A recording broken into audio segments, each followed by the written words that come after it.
Hello there and welcome. I am so glad that you have decided to consider a career in private jet aviation as a flight attendant. For me, it has been one of the most rewarding things that I have ever been able to do. It has opened some amazing doors, and of course, I've been able to see some amazing places. And one of my favorite things to do is to be able to answer all your questions as far as what does this take? I get phone calls regularly, weekly, monthly. Hey, how do I break into this? Whether I have previous experience as a flight attendant with commercial airlines and trying to jump over to private, or just no experience whatsoever and want to jump into the private aviation world. Well, I just want to let you know that you do not have to have prior experience. Sometimes it helps, sometimes it doesn't, but it is completely possible for you.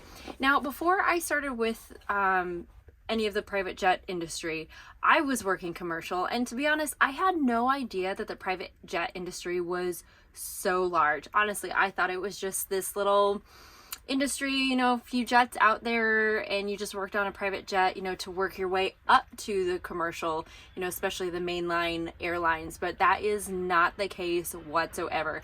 Yes, you have a commercial, and that is one world of its own, but the private jet industry is a whole entire world of its own, separately from that. Now, if you're trying to make connections, it is good to connect with people on both sides because aviation is such a small industry, tight knit, that you could run into people who have done both and would have connections on both sides. Now, with commercial aviation, there is always a straightforward path on how to get into the industry. You apply to the Delta, Southwest, United, whoever it is, you apply. They have, a specific spot. Hey, our career page is open. You apply here and you wait to get a phone call back. And then there's, a very structured interview process. But private aviation is entirely different. Now, some people will give you an opportunity to work on a jet without any experience and honestly without any training.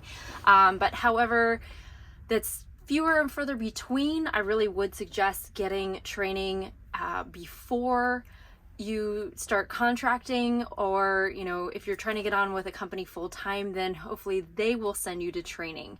Now, the cost of training, initial training, is usually about $5,000, and then if you you'll need to go to training annually. We call it recurrent, and that will be about $2,500. If you are a contractor only, then that $2,500 will come out of your own pocket, as well as that initial $5,000. But if you get on with somebody, then I would ask to be part of your contract that you get both your initial training and your recurrent training paid for. If you are coming over from the airlines to private aviation, your training is very much the same, but instead of being like 5 or 6 weeks long, it is condensed down to 5 days. And at the airlines, where you're worried about being cut at any time from training, private jet aviation or training, they really hold your hand to make sure, hey, you are learning this, you are getting this, and it's a lot more relaxed atmosphere.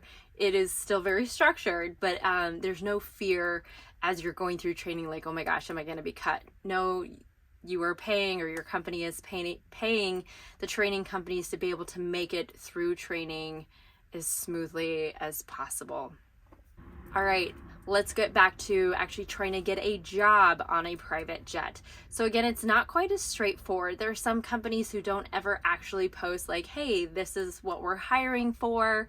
And some will, but oftentimes it's just you need to pick up the phone, or you need to start sending emails out saying, hey, I am a certified flight attendant. I would love to be able to work for you or do any kind of contract work if you have this available.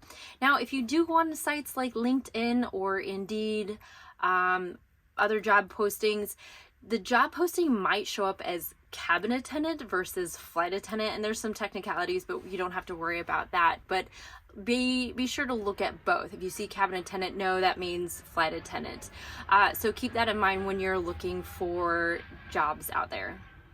If a company does have a specific spot under the career section that says, hey, yes, we do have a spot for you to apply here, perfect, fill out the application and send it in with your resume. But if people don't have that on their website, say you're in a smaller town that has, some private aviation companies, but nothing massive, I would email them directly and say, hey, this is my name. This is, I'm certified. Please consider me for contract work. And most likely they probably won't contact you back right away. I'm finding that when you apply to various companies, you really need to stay on them, or say you do get the opportunity to work a contract trip with them. I would continue to email them every month and say, hey, this is my availability. Let me know if you have any need for my services. Because for a lot of these people, they're so busy, these companies are so busy that they're going to be using who is at the forefront of their mind. So if you have to, again, email every month to say, hey, I'm available, that's an amazing thing to do.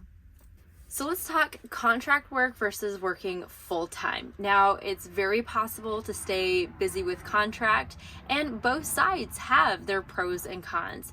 For 3 years, I worked full-time, and then for the last 3 years, I've actually been contract or done contract work until just recently I did get on with a company again full-time. But the beauty of contract work is that you get to name your schedule. If somebody calls and says, hey, we need you for a trip, and you're like, sorry, I've got vacation coming up, then you can say no.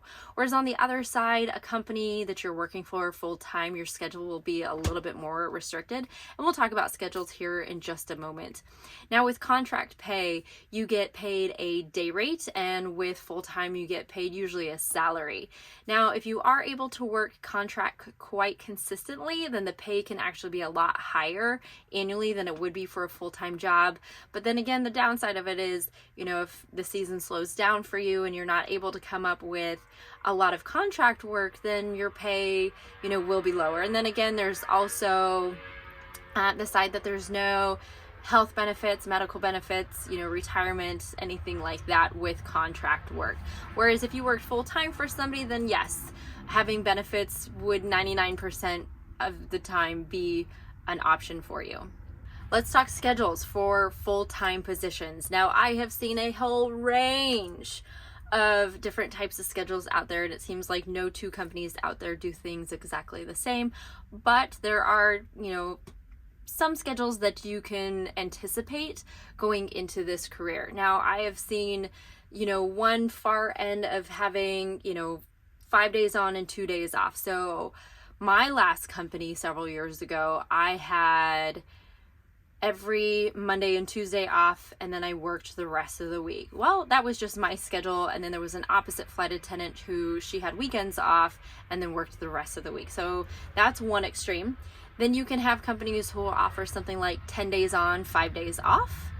Some companies will do something like 15 on, 10 off. I've seen 20 on, 10 off. It completely depends on the company, but know that a lot of times the companies will try to block you all your days on together because they want to be able to book really long trips and not have to, swap out flight attendants later on. And then most likely they'll give you blocks of time, all your days off together in a row. That's one thing to expect. So this has just been a general overview of what to expect about getting on with private charter. I will be having plenty more of these types of videos just to show you more of what it's like to work on a private jet and how to get into this industry.